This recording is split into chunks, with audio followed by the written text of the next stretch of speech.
For the past 10 years, I've deeply engaged myself in the world of finance, from earning a degree in finance to obtaining an accounting qualification, and then pursuing a career in investment banking. Throughout this journey, one of the most transformative skills I've gained is mastering personal finance, identifying and overcoming my own bad money habits. In this video, I'll be discussing 9 common bad money habits that often hold people back, along with practical advice on how to break free from them.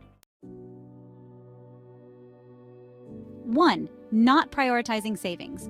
The first bad habit I want to talk about is one I learned from the book Rich Dad, Poor Dad by Robert Kiyosaki. It's crucial for achieving financial freedom. Kiyosaki explains that there are 2 ways people typically handle their finances. The first approach, often seen in those struggling financially, is to pay themselves last. This means that when they receive their paycheck, they immediately pay their rent, bills, and fund their lifestyle, only saving what's left over, if anything.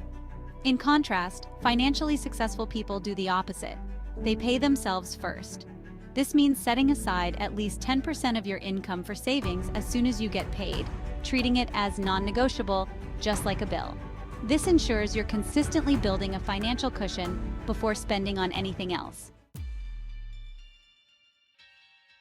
2. Relying on debt for everyday expenses. Another common bad habit is becoming too comfortable with debt. These days, it's become normal for people to use debt to cover even the smallest purchases, like gifts or clothing. I've made it a rule for myself. If I can't afford to buy something outright with cash, I shouldn't be using debt to get it. Credit card companies make money off your financial missteps, which is why the average interest rate is around 22%. This rate can quickly wipe out any rewards or benefits if you're not paying off your balance in full each month.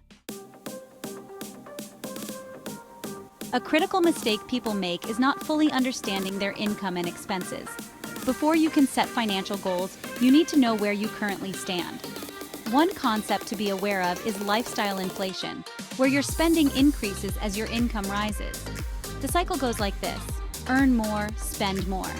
Those who are financially successful know their assets and liabilities and have a clear plan for where they want to be.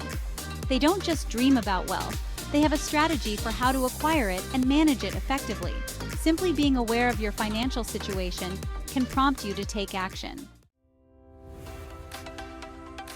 Many people struggle financially because they have expensive hobbies or habits, like shopping.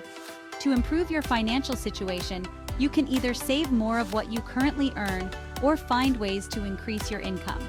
Ideally, you should do both. You won't build wealth if you're making more money but spending it all, and there's only so much you can save. While saving is important, remember that there's a limit to how much you can cut back.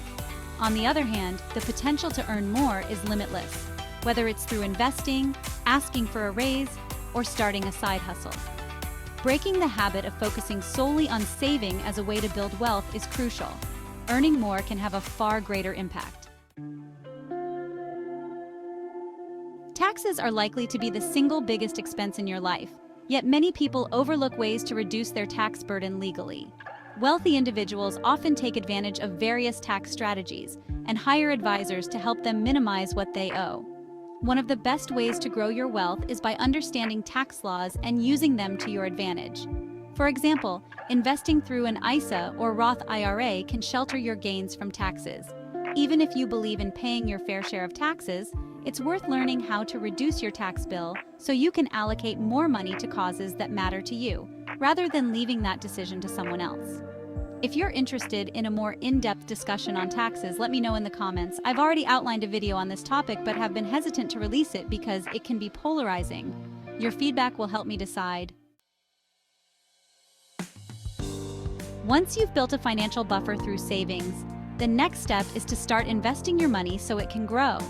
Diversifying your investments is key to weathering different economic situations. Avoid leaving large sums of money sitting in a bank account where inflation will erode its value over time. I personally have a mix of safe and riskier investments, depending on what I'm willing to lose. The sooner you start investing, the better off you'll be, as waiting too long means you'll have to work harder to achieve the same financial goals. If you're unsure where to start or think you don't have enough money to invest, know that the longer you delay, the more difficult it becomes to catch up. I also have another video on how to manage your money during a recession, which I'll link for you. There are always reasons to postpone investing, but getting started as soon as possible is crucial to building wealth.